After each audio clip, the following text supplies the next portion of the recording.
네, 오늘은 요한복음 9장에 있는 내용을 보겠는데요. 요한복음을 보시다 보면은, 예수님께서 행하신 그 많은 기적 중에서 7개를, 요한이, 요한복음에서 기록을 하고 있습니다. 근데 그 기적들을 보게 되면은 모두 다가, 예수님이 하나님의 아들이시다라고 전하면서 그것을 증명하면서 그를 믿어야 된다라는 그러한 내용의 메시지를 주고 있습니다. 우리가 그 요한이 기록한 예수님의 기적들을 보면서 예수는 그리스도시요 또 그를 믿어야 된다. 요한복음 3장 16절 그 내용이 되겠는데 그것을 우리가 다시 한번 기억을 하고 상기하고 기억을 하는 우리 모두가 되었으면 좋겠습니다.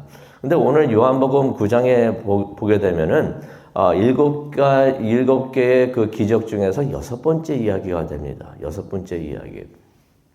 아시다시피 한 눈먼 사람이 눈을 뜨는 이야기가 되겠는데요. 이 사람이 육의 눈만 뜬 것이 아니라 이것을 통해서 영의 눈도 띄어지는 그런 이야기가 되겠습니다. 1절을 보니까 예수님과 제자들이 지나가다가 한 눈먼 사람을 보게 됩니다. 그때 제자들이 예수님께 질문을 합니다. 그 질문 내용이 2절에 나와 있습니다. 이 사람이 눈먼 사람으로 태어난 것이 누구의 죄 때문입니까? 이 사람의 죄 때문입니까? 아니면 부모의 죄 때문입니까? 저는 이 부분을 볼 때마다 그런 생각이 들어요. 우리가 참 조심해야겠구나라고 생각이 드는데, 두 가지를 조심해야 될 것 같아요. 첫 번째는 생각을 조심해야 될 것 같습니다. 이 남자의 병이 왜 죄 때문이라고 생각을 하고 그렇게 단정을 했을까? 제자들이 왜 그렇게 단정을 했을까 생각을 해봅니다. 우리가 나중에 그 3절을 보게 되면 예수님께서 알려주시죠. 죄 때문이 아니다라고 말씀하십니다. 그게 아니에요. 이전에 욥이 아플 때도 그 많은 재앙을 맞을 때도 제자들이 그 친구들이 와가지고 당신 죄 때문에 그래. 그게 아닌데 그렇게 해가지고 그 욥의 마음을 막 긁어 뒤집어 놓더니 이 제자들이 지나가다가 죄 때문인 것 같은데 이 사람의 죄입니까? 이 부모의 죄입니까? 이 사람이 왜 아픈 게 이 아픈 이유가 죄 때문입니까? 이렇게 물어보는데 이 눈먼 사람도 그렇죠. 그러지 않아도 힘든데 병 때문에 그 아픔 때문에 그러지 않아도 힘든데 주변에서 사람들이 그렇게 말을 하고 수군거리면 얼마나 힘들었을까? 더 힘들지 않았을까? 생각이 됩니다. 그 한순간에 이 사람은 그냥 눈먼 사람이 아니라 눈먼 사람 플러스 죄인이 돼버렸어요. 이거 왜 그랬을까? 그런 생각이 듭니다. 그러면서 말조심도 해야겠구나 하는 생각이 듭니다. 이 남자 눈이 멀었지 귀가 먼 건 아니잖아요. 제자들이 지나가면서 그렇게 말을 하니까 다 들렸을 거예요. 다 들렸을 거예요. 이 사람 근데 들으면서 못 들은 척 하면서 가만히 있지 않았을까. 이 제자들은 아마 그랬을 것 같아요. 아님 말고 하면서 그냥 지나가는 뜻으로 그렇게 했을 수도 있는데 이 눈먼 사람에게는 이것이 얼마나 상처가 되었을까 그렇게 생각이 듭니다. 예수님께서 이 제자들의 질문을 받고 답을 주십니다. 3절이죠. 이 사람의 죄도 아니고 이 부모의 죄도 아니다라는 말을 하십니다. 눈먼 사람의 제자들 말대로 눈먼 사람의 죄였다면은 그가 어머니 뱃속에 있을 때 죄를 지었다는 말이잖아요. 이게 말을 할 때 좀 이렇게 생각을 하면서 하면 참 좋은데. 또 부모님의 죄 때문이라 그렇다고 하면은, 그러지 않아도 아들이 그렇게 태어나가지고 부모님이 그동안 많이 힘들었을 텐데, 이런 말까지 들으면 얼마나, 그 부모님 되시는 분들이 얼마나 힘들었을까 생각도 해봅니다. 죄 때문이 아니라는 것은 근데 우리가 한 가지 생각을 해야 되는 게, 사람이 죄 없이 태어난다는 말은 아닙니다. 모든 사람이 죄를 가지고 태어나는 것은 우리가 확실히 알아야 됩니다. 원죄라고 그러죠. 원죄를 가지고 다들 태어납니다. 그래서 모든 사람이 구원자가 필요한 줄로 믿습니다. 그거 원죄 없이 태어나신 분은 예수님밖에 없으셨던 것이에요. 그래서 모든 사람들은 예수 그리스도 구원자 갓난아기도 예수님이 필요하고 구원자가 필요한 줄로 믿습니다. 다만 예수님께서 여기서 말씀하신 것은 어떤 의미가 있냐면은 그 사람의 병이 죄로 인한 게 아니다라고서 말씀을 해 주시는 것입니다. 그러면서 이제 3절에 그런 말씀을 하십니다. 하나님께서 하시는 일을 그에게서 나타내고자 함이다라고 말씀을 해 주십니다.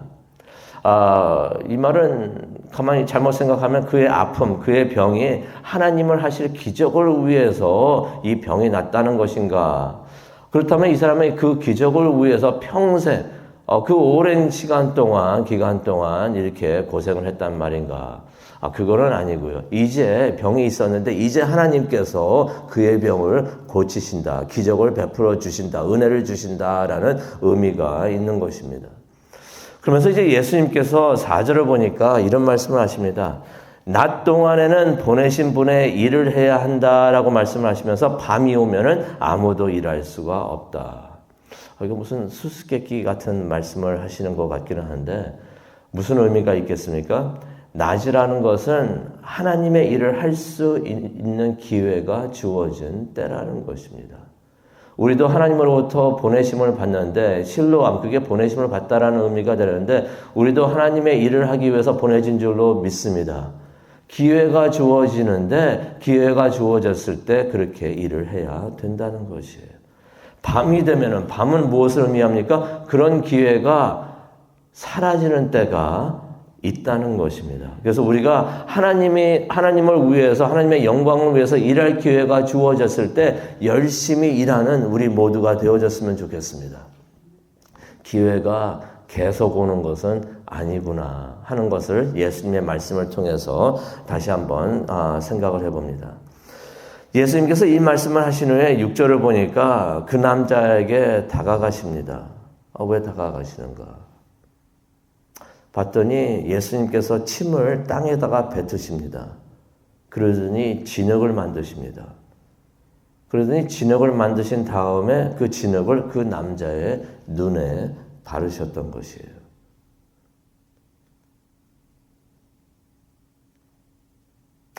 왜 그러셨을까?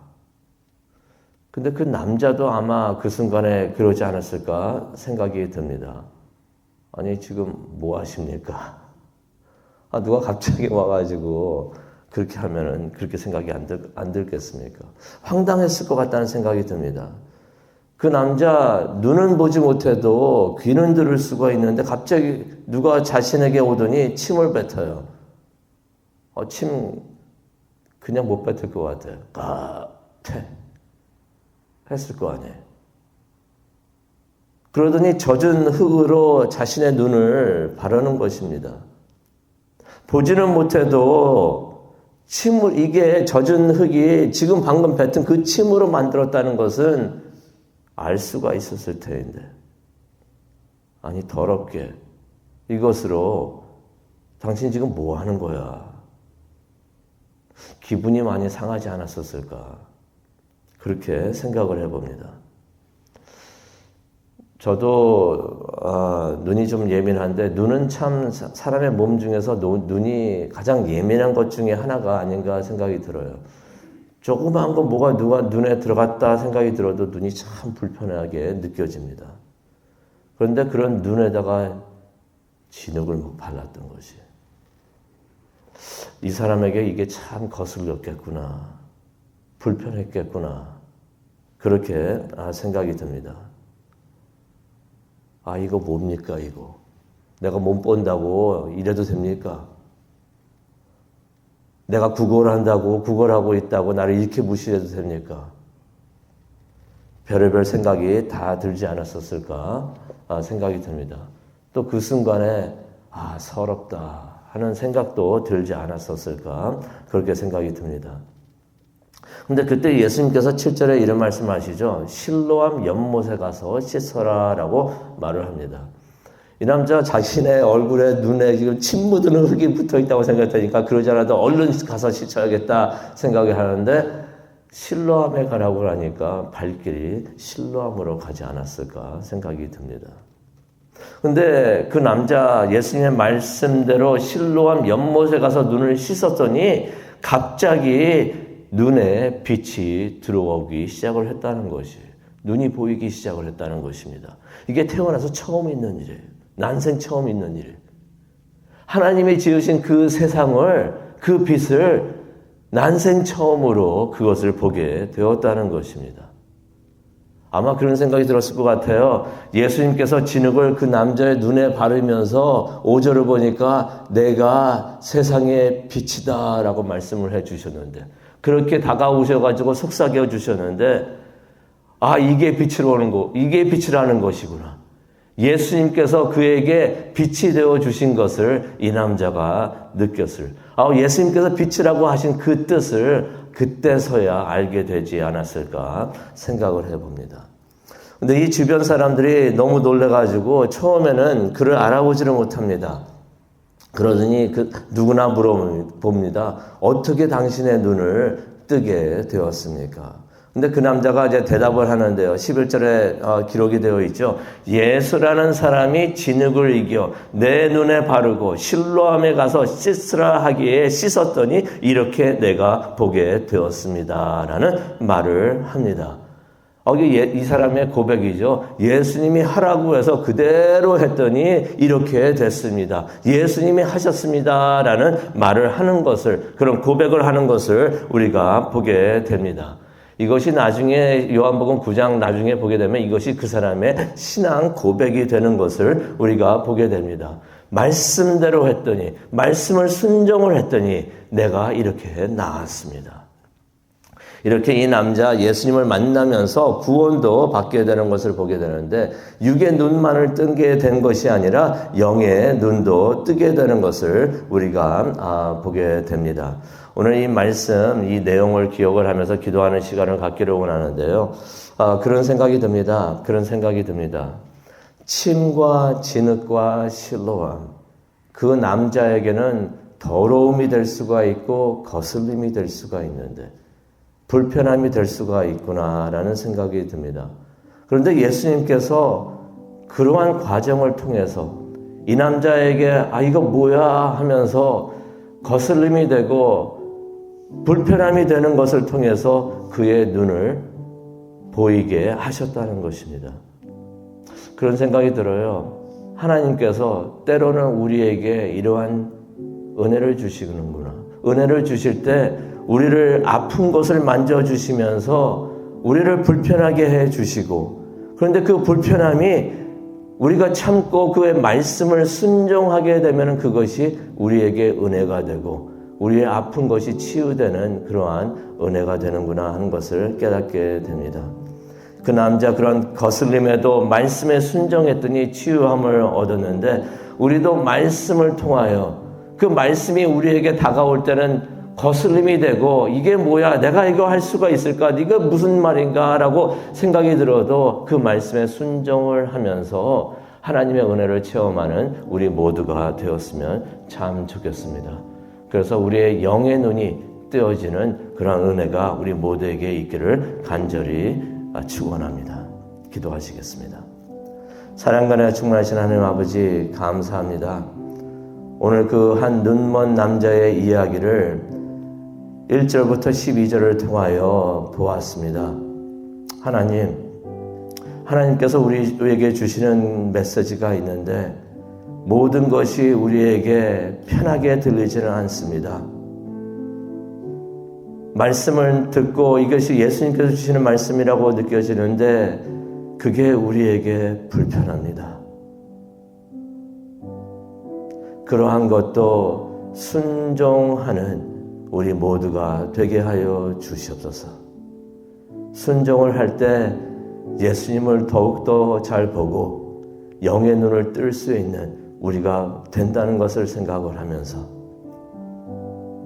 말씀에 감사하고 순종하며, 그래서 하나님께서 주시는 그 은혜, 그 기쁨, 감사를 체험할 수 있는 우리 모두가 될 수 있도록 하나님 우리의 마음을 붙잡아 주시옵소서.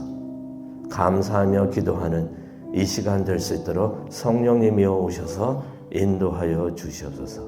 감사합니다. 예수님의 이름으로 기도합니다. 아멘.